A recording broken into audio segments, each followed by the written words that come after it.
विशाल, जिस तरीके से आप वहां पहुंचे हैं, क्या सूरत हाल वहां नजर आ रहा है और जो ऑपरेशन आयरन स्वॉर्ड है इस समय का, उसका अपडेट जरा बताइए और साथ ही ये बताइए कि वहां इजराइल के जो तमाम नागरिक हैं वो किस तरीके से इस संघर्ष में अपनी सरकार, अपने वतन के लिए खड़े हैं। देखिए प्रणय, बिल्कुल, क्योंकि बीती रात जब हम तेल अवीव पहुंचे तो यहां पर हमें सायरन्स की आवाज़ सुनाई पड़ी। जगह जगह सड़कों पर बैरिकेटिंग देखने को मिला। जो भी गाड़ियां एयरपोर्ट से शहर की तरफ आ रही थी उन गाड़ियों की तलाशी ली जा रही थी, क्योंकि जिस तरह से हमास के आतंकी इजराइल के अलग अलग इलाकों में घुसे हैं उसके बाद से पूरा इजराइल अलर्ट मोड पर दिख रहा है। जो इजराइल के डिफेंस फोर्सेज है वो उनको ढूंढ रही हैं, क्योंकि अभी भी हमास ने जो दावा किया है कि 100 से ज़्यादा लोगों को उन्होंने बंधक बनाकर रखा है। खासतौर पर जो इजराइल का साउथ का हिस्सा है, सेड्रॉट और एशक्लॉन की तरफ, वहां पर ज्यादा नुकसान की खबरें हमें सामने आ रही है, क्योंकि अब तक लगभग 700 से ज्यादा इजरायली नागरिकों की मौत हो चुकी है। हजारों की संख्या में लोग घायल हुए हैं और इजराइल की तरफ से लगातार जवाबी कार्रवाई भी की जा रही है। गजा पट्टी में लगातार पिन पॉइंटेड अटैक यहां पर इजरायली डिफेंस फोर्सेस की तरफ से किया जा रहा है, जो कि हमास के आतंकी ठिकाने हैं। और साथ ही हमने ये देखा कैसे रॉकेट लगातार हमास की तरफ से अभी भी बीती रात दागे गए अलग अलग इलाकों पर इजराइल के। हालांकि जो आयरन डोम है इजराइल का, उसने इंटरसेप्ट किया और एक बड़े नुकसान से यहां पर बचाया, क्योंकि ऐसा एक मीडिया रिपोर्ट में, जो कि स्थानीय मीडिया है, बिल्कुल लगातार ऑपरेशन जारी है इजराइल का। आप बने रहे विशाल हमारे साथ में। जिस तरीके से तस्वीरें और जानकारी हम बता रहे हैं दर्शकों को, करीब 1 लाख सैनिकों को बड़े ग्राउंड ऑपरेशन के लिए दक्षिण और गाजा के इलाके से सटे हुए इलाकों के अंदर इजराइल ने तैनात किया है। क्या माना जाए कि अगले कुछ दिनों के अंदर गाजा पट्टी के इलाके के अंदर बड़ी कार्रवाई देखने को मिलेगी इजराइल की तरफ से? देखिए प्रणय, बिल्कुल, जैसे ही हम यहाँ पर तेल अवीव पहुंचे और स्थानीय लोगों से हमारी बातचीत हुई, जो यहाँ के मीडिया से जुड़े हुए लोग हैं, उनका यह कहना है कि गजा पट्टी के आसपास के इलाकों में भारी तादाद में इजरायली फोर्सेस तैनात हो चुकी हैं और लगातार गजा पट्टी में जो भी हमास के आतंकी ठिकाने हैं वहां पर इजराइल की तरफ से हमला किया जा रहा है, एयर स्ट्राइक किया जा रहा है। और हमने कुछ तस्वीरें ये भी देखी थी जो बाढ़ लगाए गए थे बॉर्डर पर। विशाल, आप तस्वीरों की बात कर रहे हैं, मैं चाहूंगा कि जी न्यूज के दर्शकों को आप तेल अवीव की तस्वीरें भी दिखाएं। आपके पीछे आप किस जगह पर खड़े हैं, वहां किस तरीके के हालात हैं इस समय? हालांकि पीछे अब सब कुछ सामान्य सा नजर आ रहा है, लेकिन खौफ जरूर होगा इजराइल के लोगों के बीच भी।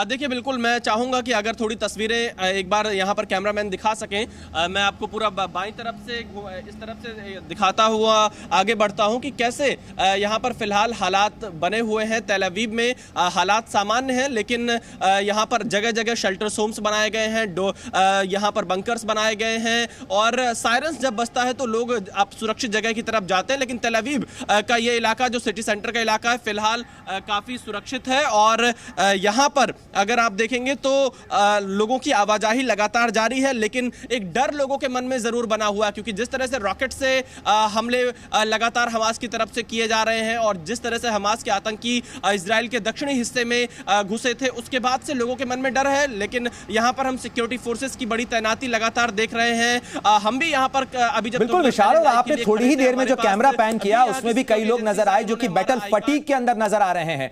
क्या इस समय वहां पर लोगों का कहना है, आपने लोगों से भी बात की होगी, इजराइल के लिए यह अस्तित्व की लड़ाई कही जा रही है, कितने लोग अपनी वॉलंटरी सर्विस देने के लिए यहां पर सेंटर्स के ऊपर जुट रहे हैं?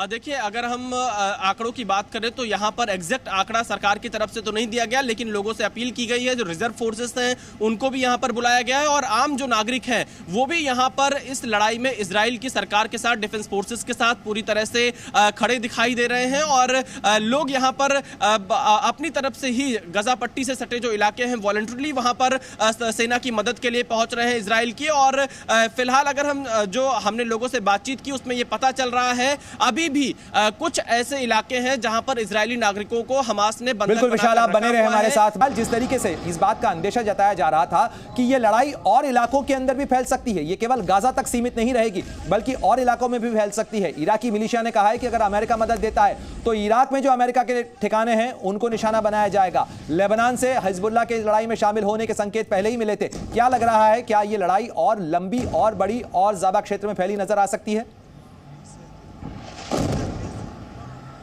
बिल्कुल प्रणय जी, क्योंकि देखिए ये लड़ाई और ज्यादा लंबी चल सकती है, क्योंकि एक फ्रंट पर जहां हमास से इजराइल का मुकाबला चल रहा है तो दूसरी तरफ पर जैसा आपने जिक्र किया लेबनान से हिजबुल्लाह लगातार अपनी तैनाती कर रहा है। वो भी धमकियां दे रहा है कि वो इजराइल के ऊपर अटैक करेगा। और हमने कुछ तस्वीरें भी लेबनान से देखी, कैसे वहां पर जश्न मनाया गया फिलिस्तीन के इस कदम को लेकर जो हमास के आतंकियों ने इजराइल पर हमला किया है। और ऐसे हालात में क्योंकि ईरान भी इस पूरे ऑपरेशन में खुलकर हमास का समर्थन करते हुए नजर आ रहा है, तो अमेरिका ने कहा है कि वो इजराइल के साथ खड़ा है और इजराइल को पूरा अधिकार है अपने सेल्फ डिफेंड का, और इजराइल जो कदम उठाता है उसके साथ दुनिया के तमाम देश खड़े नजर आ रहे हैं। और विशाल, लेकिन इजराइल के सामने इस समय सबसे बड़ी चुनौती है उस बंधक संकट को खत्म करवाना। उसके करीब 100 नागरिक इस समय गाजा के इलाके के अंदर हमास के कब्जे के अंदर है। उसको खत्म कराने के लिए क्या कुछ किया जा रहा है और क्या इस बात की पुष्टि हो पाई है कि मिस्र के साथ मदद ली जा रही है, मिस्र के साथ कोई बैक चैनल टॉक्स चल रहे हैं इस बंधक संकट को खत्म कराने के लिए?